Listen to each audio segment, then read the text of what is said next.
Eu já estava num ritmo em que eu tinha certeza, olha, se continuar aqui, nesse ritmo aqui, eu vou ser aprovado. Não posso dizer quando, mas vou ser. Né? Eu já estava numa sequência em que passar na primeira fase para mim já não era mais um problema.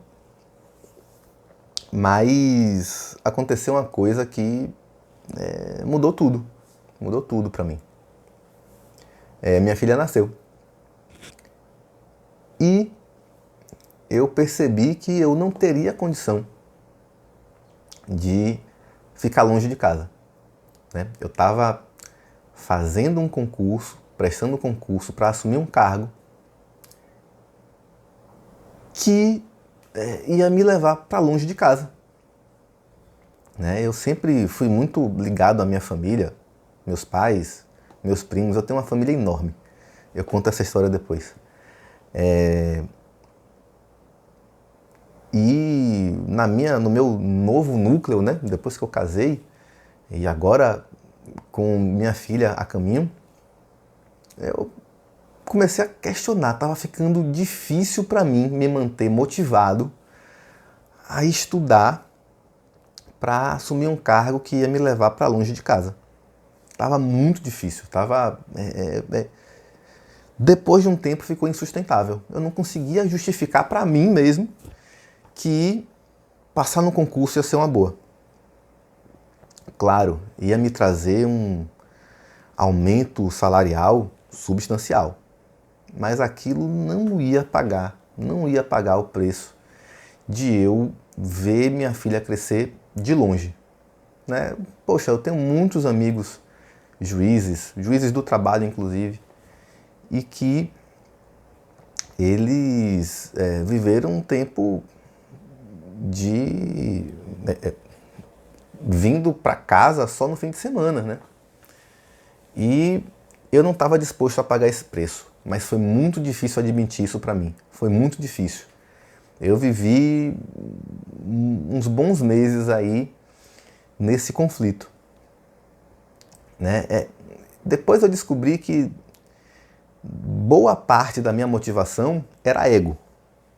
Né? Eu queria o título de juiz. Eu queria a autoridade de juiz.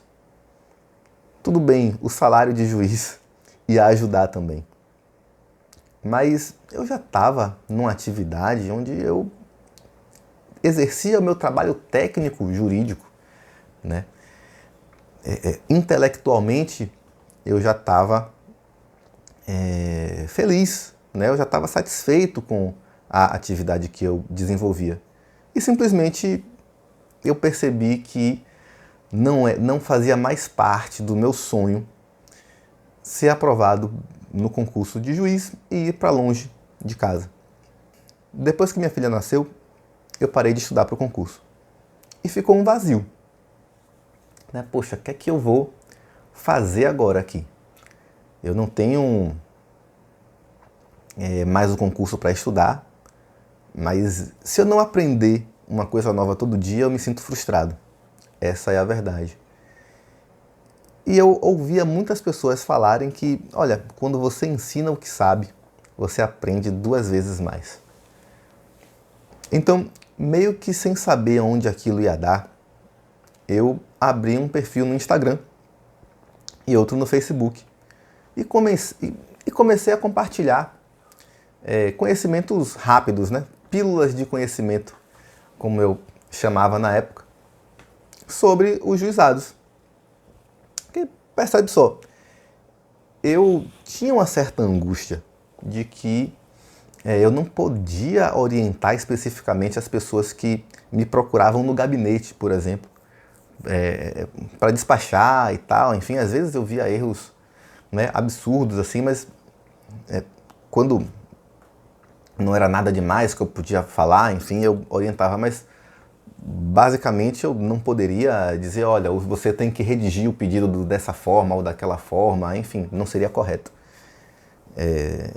Então, mas eu podia ensinar. Eu podia ensinar. Então eu comecei a compartilhar, né? Abri o perfil, convidei alguns amigos e tal, e comecei a compartilhar.